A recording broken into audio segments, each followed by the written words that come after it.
baik, Bapa yang bertata dalam kerajaan surga.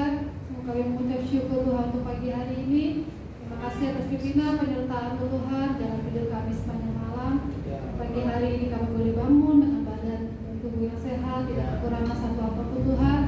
Dan kalau kami yang ada di tempat ini Tuhan boleh bersama-sama dengan saudara-saudara kami beribadah bersama-sama, maupun saudara-saudara kami yang berada di rumah Tuhan.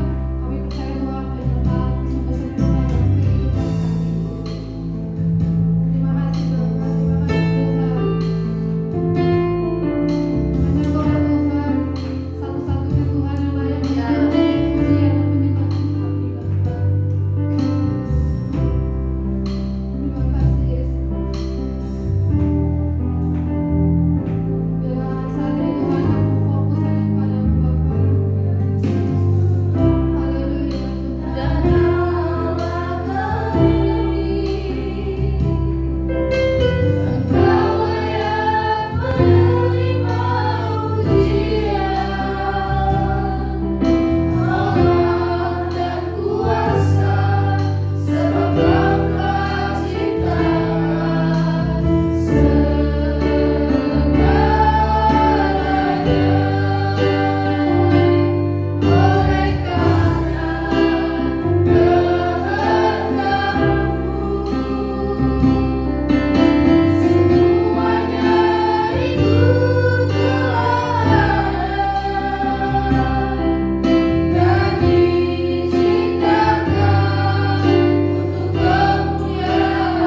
jaya kota Bethlehem kita. Amin ya Bapak Ibu Saudara. Kita akan masuk dalam pemberitaan firman Tuhan.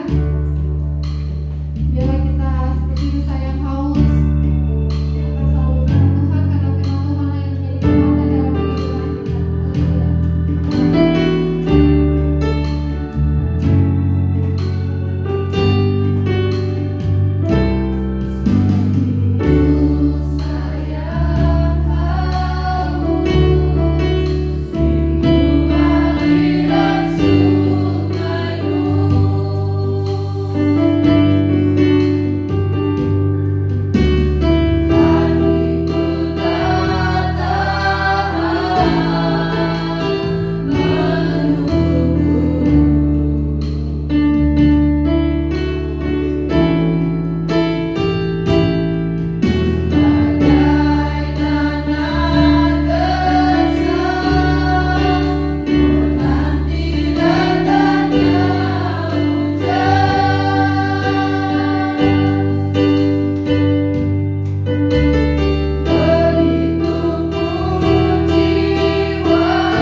kasih-Mu Tuhan. Kami ingin terus bersekutu dengan Engkau. Oleh karena itu, jamah setiap hati dan pikiran kami, supaya sepanjang perjalanan kehidupan kami Tuhan, kami hidup di dalam takut akan Engkau. Bapa di surga, hamba-Mu menyampaikan kebenaran firman Tuhan di tengah-tengah jemaat Tuhan yang hadir pada pagi hari ini, baik di gereja ini maupun di rumah. Tolonglah hamba-Mu oleh Roh-Mu yang kudus, supaya apa yang disampaikan seturut kehendak dan isi hati Tuhan, sehingga lewat kebenaran firman Tuhan ini kami terus dibangun, berjalan di dalam kebenaran firman Tuhan, menjadikan firman Tuhan itu fondasi di dalam kehidupan kami. Segala kuasa yang tidak berasal daripada Tuhan, yang mau mengganggu hati dan pikiran kami patahkan kuasanya dalam nama Yesus Kristus. Biarlah Roh Kudus berkarya dengan luar biasa di dalam pemberitaan kebenaran firman Tuhan ini. Mujizat Tuhan terjadi dalam nama Yesus Kristus. Kami berdoa dan mengucap syukur. Haleluya. Mari semua yang berbahagia diberkati oleh Tuhan, sama-sama katakan amin. Haleluya. Kasih Tuhan. Shalom.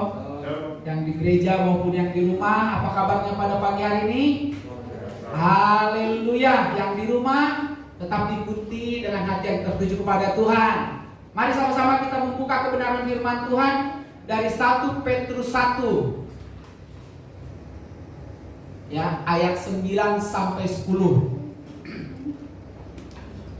1 Petrus 1 ayat 9 sampai 10. Yang di rumah juga boleh buka bersama-sama ya. Kalau sudah ketemu katakan amin. Yuk sama-sama kita bangkit berdiri untuk membaca kebenaran firman Tuhan ini. Sudah ketemu semuanya? Amin. Kita baca bersama-sama, baca dengan suara yang sangat lantang. 1 Petrus 1 ayat 9 sampai 10. 1, 2, 3. Karena kamu telah mencapai tujuan imanmu, yaitu keselamatan jiwamu. Keselamatan itulah yang diselidiki dan diteliti oleh nabi-nabi yang telah bernubuat tentang kasih karunia yang diuntukkan bagimu. Ya, haleluya. Sedemikian jauh pembacaan kebenaran firman Tuhan. Tadi dikatakan, demikianlah kamu telah mencapai apa? Tujuan imanmu. Ya, tujuan imanmu. Jadi, saudara, yang menjadi topik atau tema khotbah pada pagi hari ini, tujuan iman. Ya.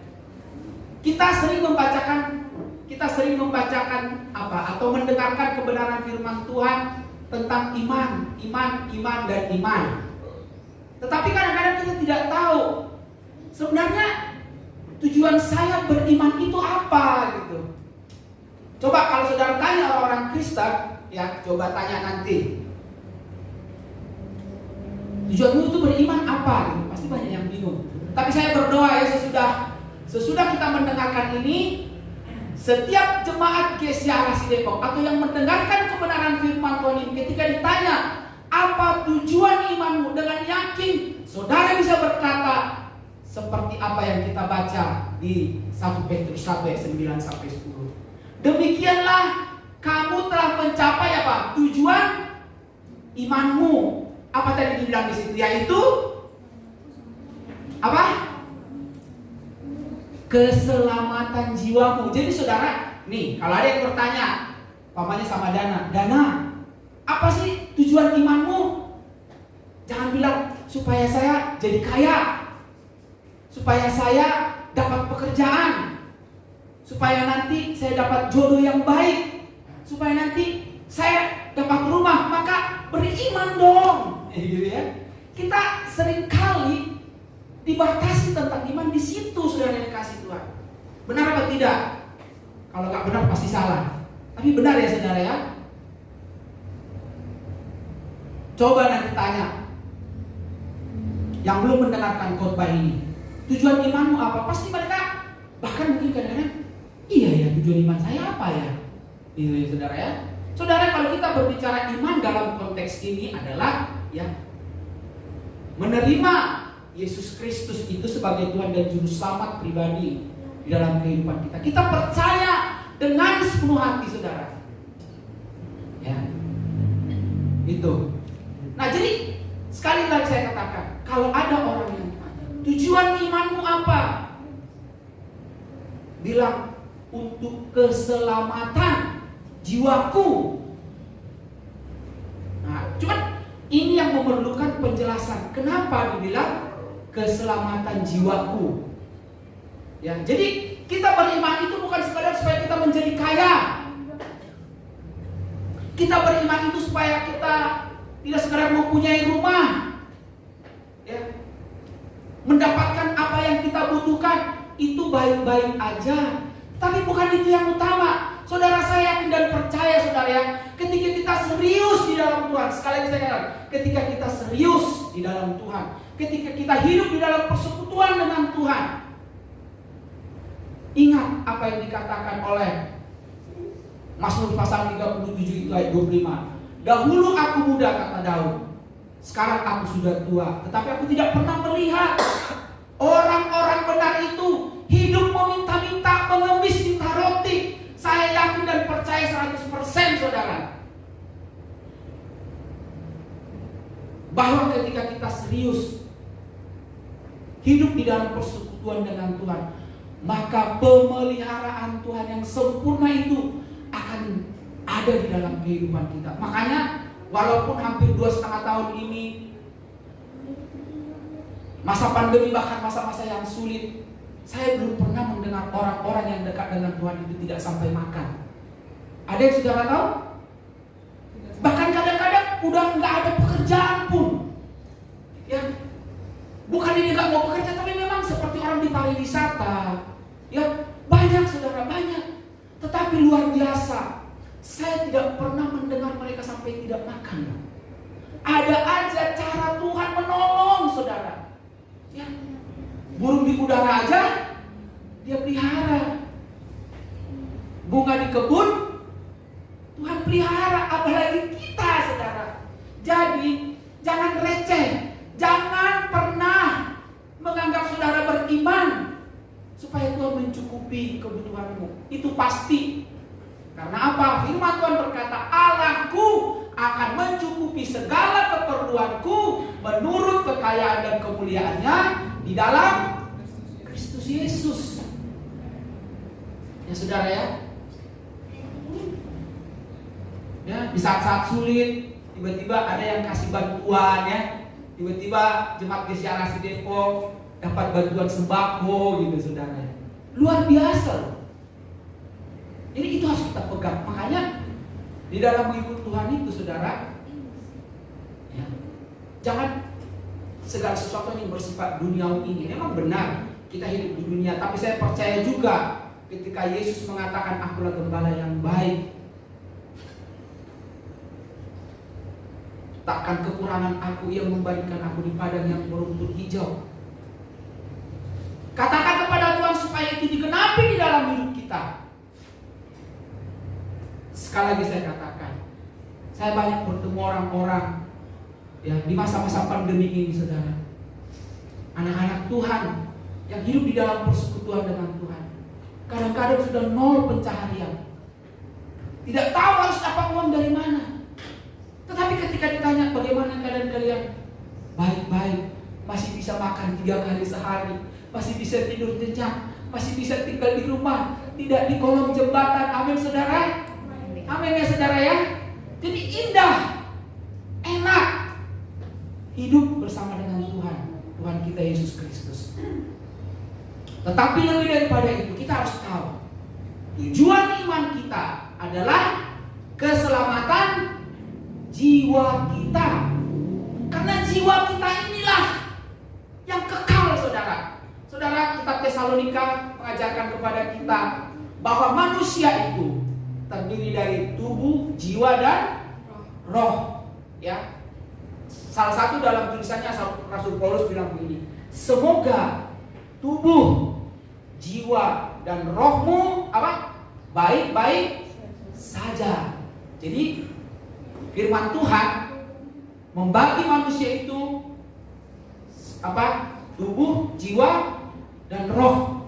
Dan itu benar, saudara. Tubuh kita, ya kita ini. Jiwa dan roh tidak kelihatan karena itu bersifat supranatural. Amin ya saudara ya. Tetapi sebenarnya bisa dibuktikan bahwa jiwa dan roh itu berbeda. Contoh saudara, kalau ada orang yang gila, dibilang apa? Pernah kan dibilang gangguan roh? Enggak kan? Gangguan apa dibilang? Gangguan jiwa. Tidak pernah dibilang dia mengalami gangguan roh. Tetapi kalau kemasukan setan, apa dibilang? Dia kemasukan roh. Tidak bisa dibuktikan secara lahirnya, tetapi bisa dibuktikan di dalam maksudnya kenyataan sehari-hari gitu loh, bahwa manusia itu terdiri dari tubuh, jiwa, dan roh. Ya saudara ya. Bahkan Allah kita adalah roh.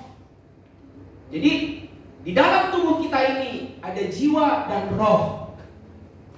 Makanya dibilang roh akan kembali kepada Tuhan. Ya saudara ya. Ingat, manusia itu dalam kebenaran firman Tuhan terdiri dari tubuh, jiwa, dan roh. Karena kadang-kadang ya, orang-orang di luar sana, saudara-saudara sebelah kita ya, suka menyamakan jiwa itu dengan roh. Ya saudara ya, ingat, tubuh, jiwa, dan roh. Nah, tadi dikatakan keselamatan jiwa. Nah, kenapa jiwa kita harus diselamatkan? Ya. Kenapa jiwa kita harus diselamatkan? Semua berawal daripada ketika manusia pertama itu memakan pengetahuan buah yang baik dan yang jahat. Maka firman Tuhan berkata, oleh karena dosa satu orang, maka dosa sudah menjalar ke seluruh orang di dunia ini. Semua orang telah berbuat dosa dan telah kehilangan kemuliaan Allah, dan upah dosa itu adalah maut. Itu dia saudara. Jadi jiwa kita ini ada di dalam maut saudara. Bahkan Tuhan Yesus pernah bilang, apa dikatakan? Buat apa kamu memiliki seluruh isi dunia ini kalau apa? Yang suka baca Alkitab, kalau jiwamu binasa. Perhati itu, Tuhan Yesus sudah bilang gitu loh. Buat apa kamu memiliki seluruh isi dunia ini kalau jiwamu binasa? Nah, inilah yang harus kita jaga saudara, supaya jiwa kita ini tidak binasa. Ya, supaya jiwa kita tidak binasa. Karena apa saudara? Ketika Adam, dalam hal ini Hawa, memakan buah pengetahuan baik dan jahat itu saudara, sejak dari situlah sebenarnya manusia itu mengalami kematian jiwa saudara yang kasih Tuhan. Ya, walaupun kita masih hidup di dunia ini, sebenarnya jiwa kita itu sudah ditawan oleh dosa. Makanya di Roma 8 ayat 1 dikatakan, demikianlah sekarang tidak ada lagi penghukuman bagi mereka yang hidup di dalam Kristus Yesus, karena Roh yang memberi hidup telah memerdekakan kamu di dalam Kristus Yesus ada dari hukum dosa dan hukum maut. Jadi manusia itu sudah ada di bawah hukum dosa dan hukum maut saudara. Dan hukum dosa dan hukum maut yang sudah menindis manusia ini saudara yang kasih Tuhan, tidak boleh dibayar dengan amal soleh. Tidak bisa dibayar dengan perbuatan baik. Tidak bisa dibayar dengan uang yang bermiliar-miliar. Sampai kata Tuhan, buat apa kamu memiliki seluruh isi dunia ini, tetapi jiwamu binasa? Karena Tuhan tahu seluruh isi dunia ini disuruh untuk membayar. Bahkan iblis ketika mencoba Tuhan Yesus, apa dibilang? Apa dibilang saudara? Pencobaan ketiga. Kalau kamu menyembah aku, kata iblis kepada Tuhan Yesus, ya kan, saya akan memberikan seluruh isi dunia ini kepadamu. Tapi apa kata Tuhan Yesus? Dengarlah kau iblis, kau hanya beribadah menyembah kepada Tuhan Allahmu saja. Saudara yang kasih Tuhan, luar biasa. Jadi jiwa yang sudah binasa itu Tidak boleh dibayar, tidak boleh dibayar dengan harta, dengan perbuatan baik, dengan apa lagi? Pokoknya dengan apa. Gak bisa, saudara yang kasih Tuhan.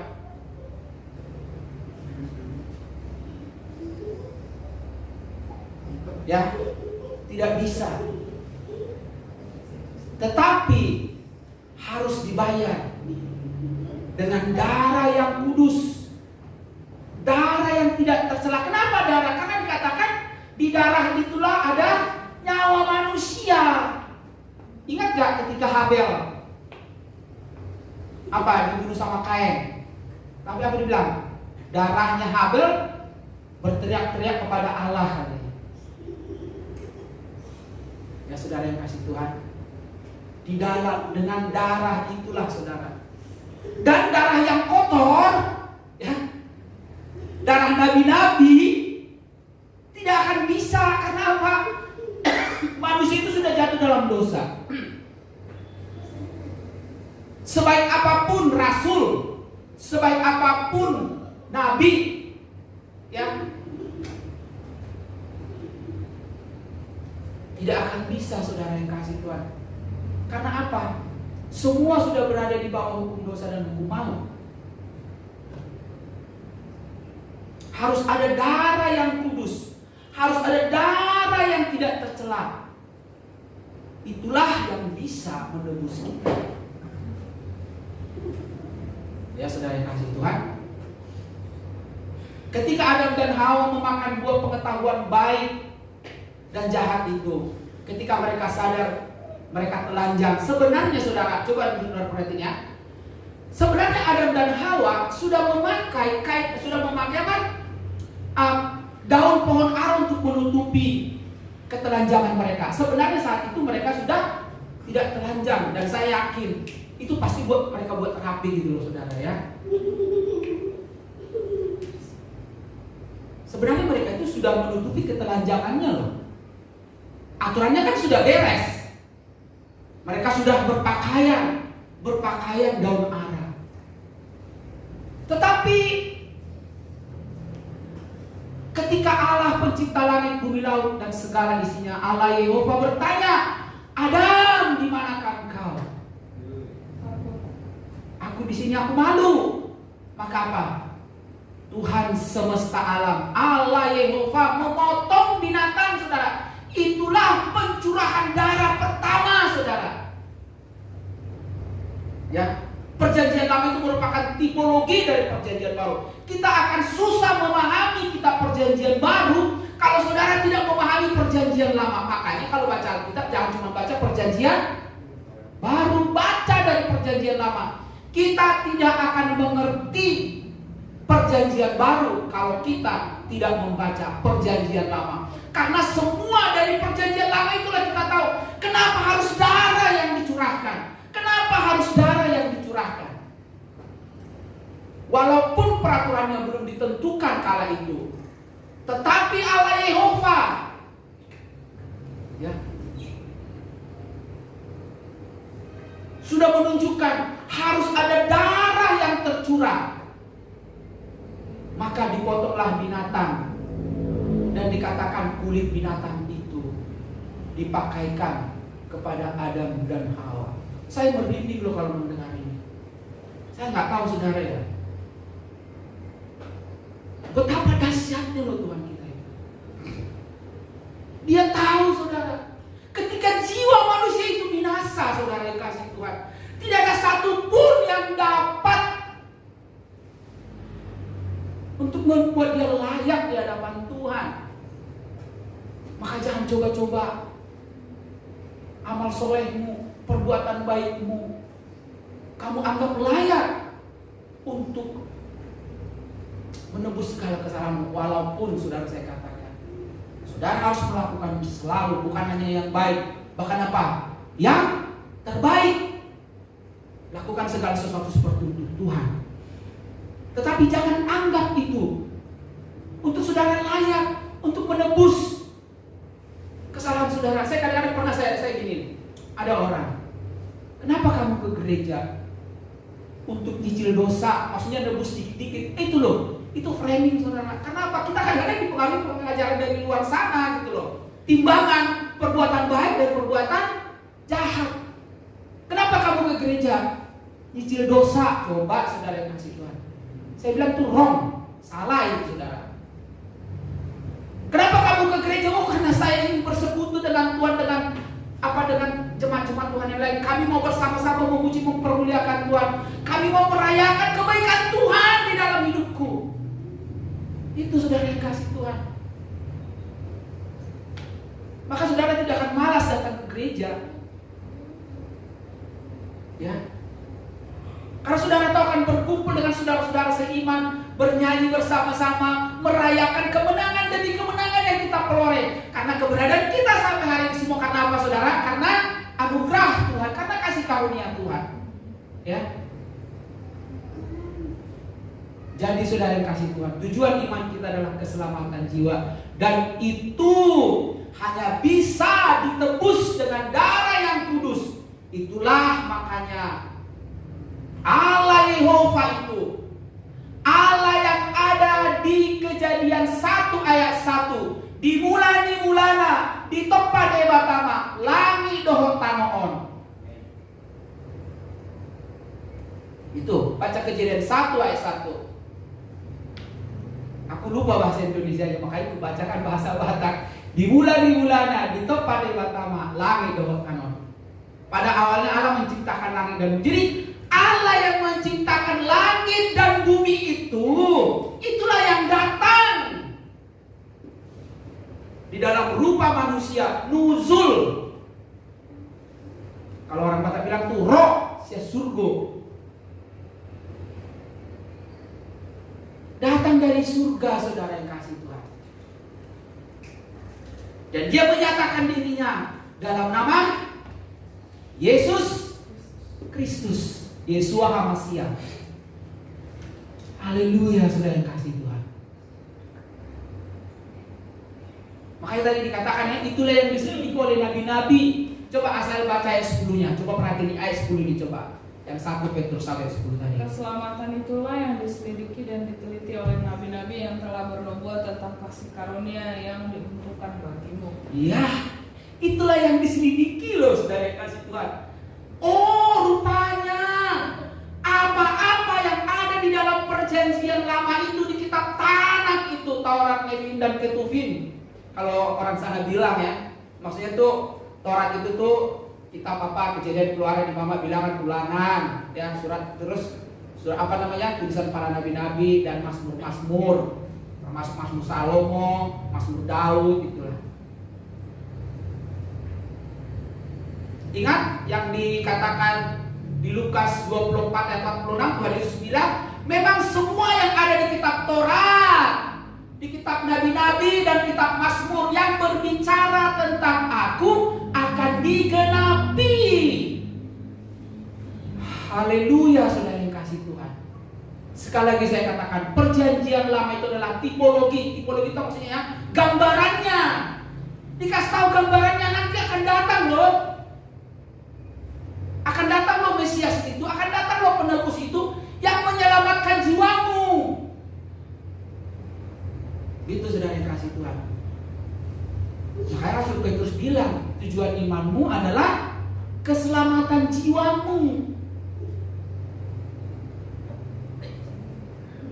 Jadi itu ditentukan ketika saudara hidup di dunia ini. Dan kemarin doa malam, ada yang mendengarkan khotbah Ibu Gembala kita? Halo? Ada yang mendengarkan? Ada? Ayo, kalau ada ayatnya dari mana? Kalau saya setiap mendengar firman Tuhan itu saya berusaha menyimak. Ayo, ada yang ingat gak? Itu dari Matius pasal 26 dari ayat 30 sampai 35 tentang apa? Kegoncangan iman. Saudara ya. Nah, saudara yang kasih Tuhan, apa hubungannya dengan khotbah Ibu Gembala sidang kita? Gini saudara, ketika hari ini saudara dan saya sudah menerima Yesus Kristus sebagai Tuhan dan juru selamat pribadi di dalam kehidupan kita, saudara. Maka saya mau katakan, kalau tetap saudara bertahan sampai pada hidup kita masing-masing, maka tujuan imanku akan tercapai apa? Yaitu keselamatan jiwaku, keselamatan jiwamu. Jiwa kita tidak lagi di neraka, tetapi di surga mulia Tuhan. Amin, saudara.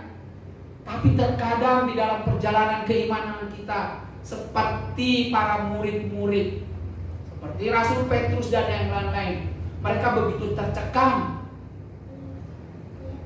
ketika Yesus mau disalibkan. Makanya Tuhan Yesus bilang kan, yang kemarin itu khotbah itu, imanmu akan terguncang.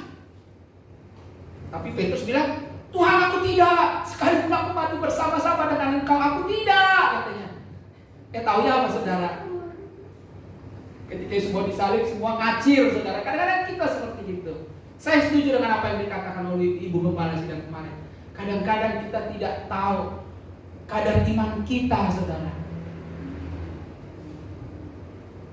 Tetapi dengan memahami ayat ini, bahwa ketika tujuan imanmu tercapai keselamatan jiwamu, kalaupun saya katakan terkadang iman kita terguncang di dalam perjalanan kehidupan ini, jangan tinggalkan dia, jangan mundur daripada dia, malah sebaliknya cepat-cepat datang kepada Tuhan. Ketika iman kita terguncang, cepat-cepat datang kepada Tuhan, karena ada yang lebih, apa saya bilang, yang lebih dahsyat yang akan kita peroleh, saudara, ketika kita mencapai tujuan iman kita, yaitu keselamatan jiwa kita, saudara yang kasih Tuhan. Seperti apa yang dikatakan oleh kitab Petrus tadi, tujuan imanmu ialah keselamatan jiwamu. Tujuan imanku mengikut Yesus Kristus adalah keselamatan jiwaku. Masing-masing sama-sama katakan, ayo. Tujuan imanku mengikut Yesus, keselamatan jiwaku. 1, 2, 3. Tujuan imanku mengikut Yesus adalah keselamatan jiwa. Ya, itu tujuan iman kita, saudara. Ini kitab suci yang berkata. Hanya kita perlu memahami ya, kenapa jiwa kita harus diselamatkan. Ya, saudara yang kasih Tuhan. Banyak tantangan, yes. Banyak rintangan, yes, untuk mencapai tujuan iman kita. Apalagi simbolis kamar tanduk tidak suka, saudara yang kasih Tuhan. Kalau kita ikut Tuhan, ada aja caranya mau mengganggu kita dan kedagingan kita ini, supaya tujuan iman kita tidak tercapai.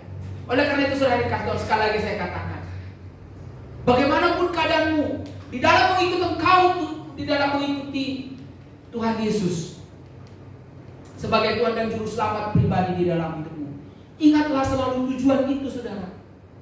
Ingat tujuan ini, ingat. Oh ya, tujuan imanku supaya jiwaku selamat, daripada aku nanti mati, daripada aku nanti dibakar di neraka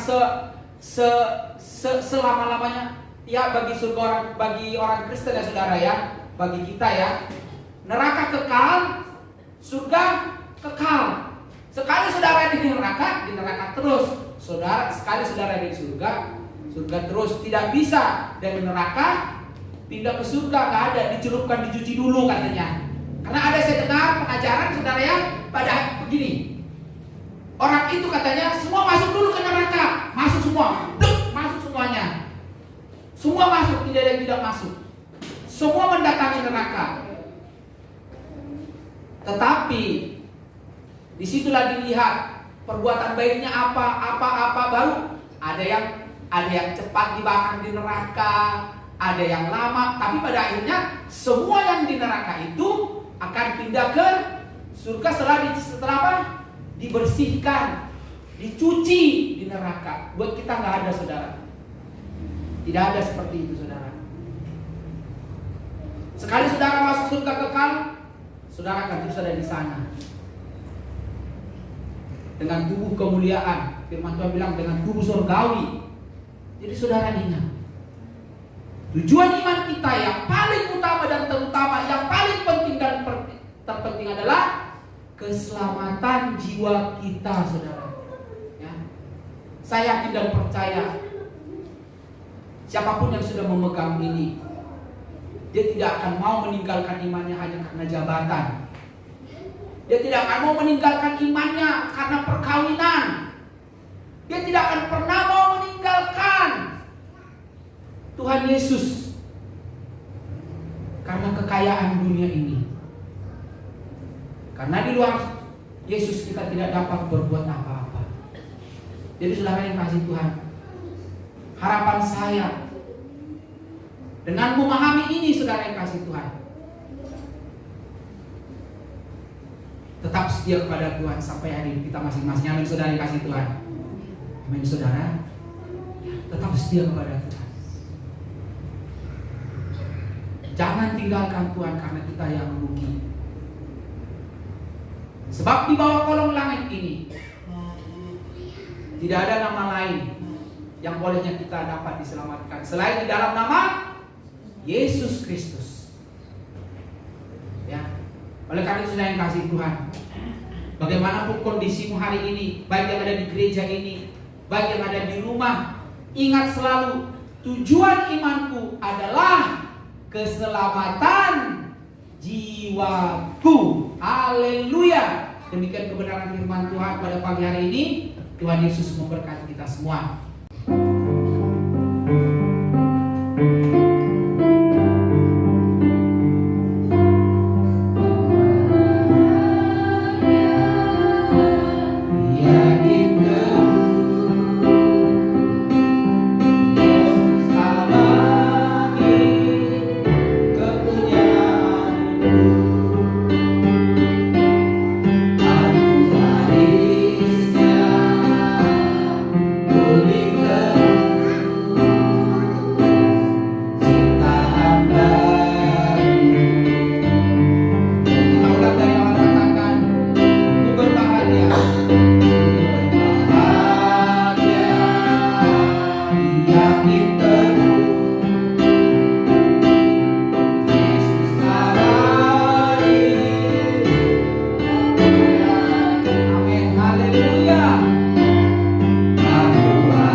Keselamatan jiwa kita. Oleh karena itu saudara, apapun yang terjadi di dalam hidup, tetaplah setia.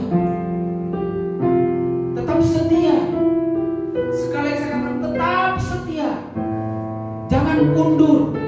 Jangan tinggalkan Tuhan kita Yesus Kristus. Hidup terus di dalam persekutuan dengan Dia. Niscaya kita percaya segala yang terbaik dari Bapa di surga di dalam nama Yesus Kristus akan tercurah berlimpah-limpah di dalam kehidupan kita, dan yang terutama jiwa kita diselamatkan.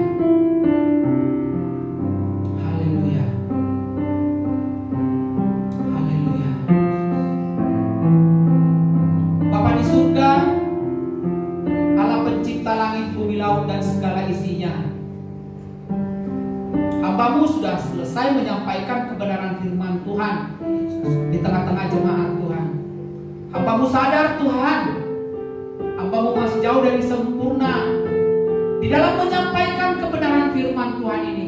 Tapi biarlah Roh-Mu yang kudus yang terus bekerja di dalam hati kami, dalam nama Tuhan kami Yesus Kristus, supaya kami sadar dengan sepenuhnya Tuhan, bahwa tujuan iman kami adalah keselamatan jiwa kami. Jiwa kami perlu diselamatkan, karena pada intinya manusia ada di bawah hukum dosa dan hukum maut. Maka mereka perlu penebusan, dan hanya dapat ditebus oleh darah-Mu yang kudus, Tuhan Yesus Kristus. Haleluya. Haleluya. Haleluya. Terima kasih Bapa di surga. Terpuji-pujilah Engkau. Terpuji-pujilah Engkau yang begitu baik mengaruniakan anak-Mu yang tunggal, Yesus Kristus Tuhan kami, supaya kami yang percaya tidak binasa, melainkan beroleh hidup yang kekal. Dalam nama Tuhan Yesus Kristus, Tuhan kami yang hidup, Tuhan kami yang maha kuasa, kami berdoa dan mengucap syukur. Mari semua yang berbahagia sama-sama katakan amin. Haleluya. Terima kasih untuk Pak Uli yang telah menyampaikan firman Tuhan. Tuhan Yesus memberkati. Saat ini kita akan memberikan persembahan. Kita bersatu di dalam doa. Bapak, saat ini kami akan memberikan persembahan. Biarlah Tuhan Kau ajarkan kami agar kami memberikan dengan hati yang penuh dengan sukacita ya Bapak. Dalam persembahan kami ini berguna bagi pekerjaan-Mu di gereja kami ya Tuhan. Tuhan, Kau juga kami percaya Tuhan bahwa Kau akan memberkati kehidupan kami, memberkati pekerjaan kami Tuhan, memberkati usaha kami, memberkati kuliah kami dan sekolah kami ya Bapak. Terima kasih Tuhan, terpuji-pujilah nama-Mu. Kami serahkan persembahan kami ini ke dalam tangan-Mu Tuhan. Kami di dalam nama Tuhan Yesus Kristus kami berdoa dan mengucap syukur. Haleluya. Amin. Kita akan satu pujian, Aku diberkati.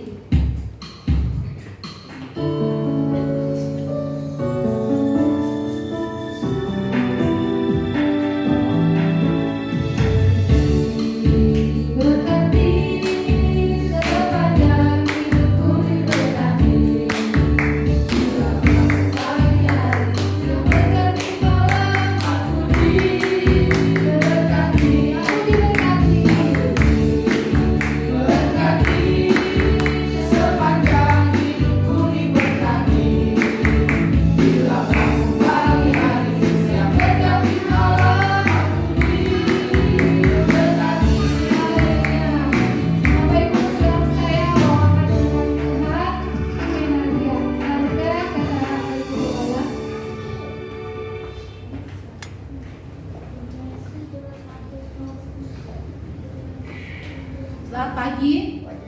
Masih ada sukacita? Saya berharap yang di sini maupun yang di rumah kita semua penuh dengan sukacita Tuhan. Sekalipun segala sesuatu yang ada di sekitar kita di dunia ini sedang mengalami ketidakpastian dan segala hal. Ya. Kalau saudara ingat lagi COVID pertama kali, terus setelah turun optimisme muncul ya, betul ya? Kita akan A, I, U, E, O, ya kan, sampai pemerintah punya program. Dan ketika pengen dilaksanakan baru sebentar, terus apa? Berapa lagi? Meladai lagi ya, gitu ya. Gak ngerti ya kita ya. Dunia itu penuh dengan hal yang tidak terduga. Jadi tetaplah tinggal di dalam Tuhan. Amin. Karena cuma Dia yang punya kepastian. Yes. Ya. Dia yang tahu segala sesuatu, Dia yang pegang hari esok kita. Tetap dekat dengan Tuhan. Tetap dekat dengan Tuhan. Itu aja. Tetap dekat dengan Tuhan. Jagalah, karena kita nggak tahu ada apa, bagaimana ke depan hidup kita. Mungkin sebentar lagi juga kita nggak tahu ya, gitu. Jadi, saudaraku, kalau kita ada di dalam tangan Tuhan, kita terpelihara sempurna. Amin ya, karena Dia setia. Mari kita bangkit berdiri, saudara. Kita akan berdoa. Bapa di surga, kami mengucap syukur buat kebaikan Tuhan, kasih setia Tuhan, kemurahan Tuhan dalam hidup kami. Ajari kami menghargai keselamatan jiwa kami dengan hidup terus bersekutu dengan Tuhan. Mungkin ada banyak pertanyaan dalam hidup kami tentang perkara-perkara rohani, tetapi ajari kami duduk diam di kaki-Mu, tidak cepat mengambil kesimpulan, tapi belajar dan menantikan Tuhan, sampai kami menemukan jawaban bahkan melampaui apa yang dapat kami pikirkan. Tuhan Yesus berkati jemaat-Mu yang ada di sini maupun yang di rumah. Biarlah kalau hari ini ada yang sakit, Tuhan menjadi tabib yang ajaib yang menyembuhkan. Di dalam nama Yesus, oleh dulur-dulur Tuhan yang sakit dijamah disembuhkan. Kalau ada yang saat ini dalam kelemahan secara rohani, Tuhan ingatkan kami bahwa kami harus datang kepada Tuhan, sumber segala kekuatan. Karena hanya oleh kuat dari Roh Kuduslah kami bisa menghadapi segala sesuatunya. Bapak, Engkau memberkati jemaat-Mu ketika mereka ada dalam pergumulan. Tuhan memberikan mereka hikmat, memberikan mereka jalan keluar. Dan bagi mereka yang sedang bekerja, Tuhan buatlah apa yang mereka kerjakan berhasil. Mereka yang punya usaha, buatlah usaha mereka berhasil Tuhan. Dan biar nama-Mu yang kudus dipermuliakan. Anak-anak kami yang masih sekolah, berikan kepada mereka hikmat dan akal budi, supaya mereka bisa belajar dengan baik, menerima pelajaran dengan baik, dan nama-Mu dipermuliakan. Kau memberkati Tuhan setiap jemaat-Mu yang sedang mencari pekerjaan. Berkati mereka dengan pekerjaan yang terbaik, yang bisa menghidupi keluarga mereka. Biarlah shalom Tuhan ada di tengah-tengah keluarga kami, setiap keluarga jemaat-Mu. Dan biarlah Tuhan di situ ada damai sejahtera Tuhan yang memancar keluar yang menjadi kesaksian bagi lingkungan kami. Biar kehidupan setiap kami dari yang paling kecil hingga yang paling tua menjadi dampak yang positif bagi semua orang. Mereka melihat gambar Kristus di dalam diri kami. Kami berdoa Tuhan, kiranya Engkau memberkati seluruh gereja-gereja Tuhan yang ada di Indonesia. Biarlah seluruh anak-anak Tuhan, roh kami menyala-nyala, roh kami penuh dengan kasih Tuhan untuk menjangkau jiwa-jiwa yang belum kenal akan Tuhan. Biar dari timur, barat, utara, dan selatan negeri ini Tuhan, berduyun-duyun orang datang kepada nama-Mu yang kudus. Kau memberkati pemerintah kami, Kau memberkati Tuhan Pak Jokowi dengan kabinetnya, Kau memberkati DPR, Kau memberkati aparatur negara dari yang paling tinggi hingga yang terendah. Tuhan, biarlah mereka bekerja, berfungsi sebagaimana mereka ditempatkan. Dan Tuhan, setiap keputusan yang mereka ambil mendatangkan dampak yang positif bagi negeri ini. Dan setiap niat jahat dari orang-orang yang ingin menghancurkan pemerintahan, mereka yang ingin mengubah negara Pancasila ini menjadi negara dengan basis agama tertentu, kami menolaknya di dalam nama Yesus. Kami menolaknya di dalam nama Yesus. Segala logistik mereka dihancurkan di dalam nama Yesus. Segala siasat yang mereka pasang, perangkap yang mereka pasang akan menjerat hidup mereka sendiri. Kami berdoa biarlah Tuhan, mereka yang belum mengenal Engkau, ketika mereka sembahyang, ketika mereka baca kitab suci mereka, ketika mereka sedang ada di perkumpulan mereka, Tuhan, mereka boleh mengalami lawatan Tuhan. Mereka boleh melihat terang dan kebenaran-Mu dan menjadi percaya kepada nama-Mu yang kudus. Kami bawa bangsa ini ke dalam tangan-Mu. Berkat Tuhan ada di atasnya. Kau memberkati langit yang, Kau memberkati laut yang, Kau memberkati sungai dan daratannya. Biarlah Tuhan sungguh-sungguh bangsa ini boleh mengalami kemajuan dari segi ekonomi dan sosial, politiknya. Biarlah sungguh-sungguh Tuhan berdaulat di negeri ini. Permuliakan nama-Mu Tuhan di tengah bangsa kami. Di dalam nama Tuhan Yesus, kami serahkan doa syafaat kami. Kami tahu bahwa Tuhan akan bekerja melampaui apa yang kami doakan. Sidang jemaat, mari angkat tangan saudara kepada Tuhan. Kekasih-kekasih Tuhan, cahaya wajah Tuhan menyinari kita. Tangannya yang baik serta penuh kemurahan ada di atas hidup kita. Karena itu terimalah berkat dari Allah Bapa, kasih sayang dari Tuhan Yesus, pimpinan dan penyertaan dari Roh Kudus, menuntun langkah kita sampai Maranatha Tuhan Yesus kembali.